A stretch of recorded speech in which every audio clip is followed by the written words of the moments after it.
திமுக காங்கிரஸ் கூட்டணி பற்றிய மு.க. அழகிரியின் விமர்சனம் எத்தகைய தாக்கத்தை ஏற்படுத்தும் என்ற கேள்வி அரசியல் ஆர்வலர்களிடையே எழுந்துள்ளது. திமுக தொண்டர்கள் மற்றும் அரசியல் விமர்சகர்களின் கருத்து என்ன என்பதையும் இப்போது பார்ப்போம். திமுகவிலிருந்து நீக்கப்பட்டுள்ள மு.க. அழகிரி தேர்தல் நேரத்தில் திமுக கூட்டணி குறித்து கடுமையாக விமர்சித்து வருகிறார்.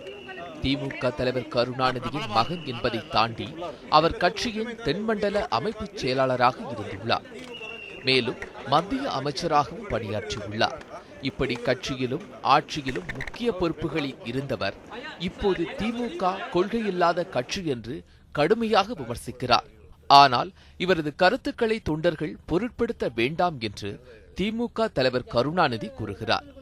தற்போதைய சூழலில் தேர்தல் வெற்றி மட்டுமே இலக்காக கொண்டுள்ளதால் அழகிரி ஆதரவாளர்களாகவே இருந்தாலும் திமுக தொண்டர்கள் தற்போது தலைமையின் உத்தரவிற்கு கட்டுப்பட்டுதான் நிற்கிறார்கள். எனவே அழகிரியின் கருத்துக்கள் வரக்கூடிய தேர்தலில் திமுகவிற்கு எவ்வித பாதிப்பையும் ஏற்படுத்தாது என்று அக்கட்சியினர் கூறுகின்றனர். ஆளுகிற அதிமுக அரசுக்கு எதிர்ப்பான மனநிலையில் தான் இன்றைக்கி பலதரப்பட்ட மக்கள் இன்றைக்கி இருக்கிறாங்க. இந்த சூழ்நிலையில் அடுத்து திமுக தான் ஆட்சிங்கன்னு மக்களே பேச ஆரம்பிச்சிட்டாங்க. இந்த சூழ்நிலையில் கட்சியில் ஒரு சிறு சலசலப்பை உருவாக்குறதுக்கு அவர் ஒரு விரக்தியில் பேசிகிட்டு இருக்கார். இதை திமுக கட்சிக்காரங்க யாரும் ஏற்றுக்க மாட்டாங்க. இதை அவர் மேலே கோபம் தான் போடுவாங்க. இது அவருக்கு இது வேண்டப்படாத வேலை. அழகிரி என்னதான் விமர்சனங்களை வைத்தாலும் அவர் எப்போது வேண்டுமானாலும் கட்சியில் சேர்த்துக் கொள்ளப்பட வாய்ப்பிருப்பதால் அவரது கருத்துக்கள் முக்கியத்துவம் பெறாது என்று மக்கள் தெரிவிக்கின்றனர். திமுக குறைய மாதிரி அவங்களுக்குள்ள கோஷ்டி பிரச்சனை அது சும்மா அவங்களுக்குள்ள கண் துடைப்பு அதெல்லாம் ஒரு பெருசாக எடுத்துக்கவே கூடாது.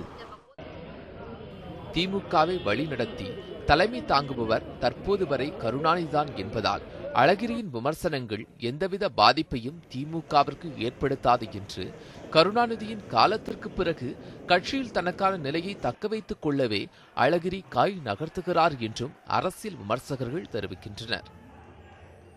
அழகிரியினால இன்றைக்கு பிரச்சனை எதுவும் கிடையாதுன்னு நான் நினைக்கிறேன். ஆனால் நாளைக்கு பிரச்சனை வரும்னு நினைக்கிறேன். நாளைக்குன்னா எப்பன்னா போஸ்ட் கருணாநிதி ஏதோ ஒரு கட்டத்தில் அது ஒரு நிலைமை நடக்கத்தானே போகுது. அந்த நேரத்தில் திமுக என்ன ஆகும்? திமுக இன்டாக்டாக ஸ்டாலின் பின்னால் இருக்குமா?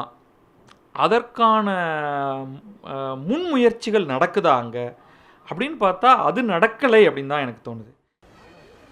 அதிமுகவில் பொறுப்பில் இருப்பதை விட திமுகவில் பொறுப்பில் இல்லாவிட்டாலும் கட்சியில் அதிகாரம் செலுத்த வழி இருந்தால் அதையே அழகிரி மதிப்பாக கருதுவார் என்பதால் அவர் அதிமுகவிற்கு செல்வதாக எழுப்பப்பட்ட சர்ச்சையில் உண்மை இருக்க வாய்ப்பில்லை என்றும் அரசியல் விமர்சகர்கள் தெரிவிக்கின்றனர்.